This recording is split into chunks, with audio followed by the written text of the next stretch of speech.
நீங்க எங்கேயோ பார்த்திருக்கேன் சொன்னீங்க. இன்னுமா என்ன தெரியல.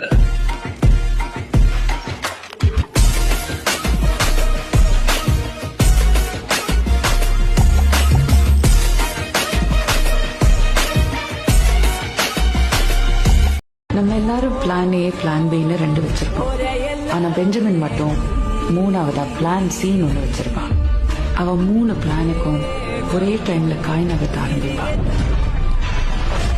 இது எதுவுமே அவன் ஆடும்போது நமக்கு தெரியாது, ஆட்டத்தை முடிக்கும் போதுதான் நமக்கு தெரியும்.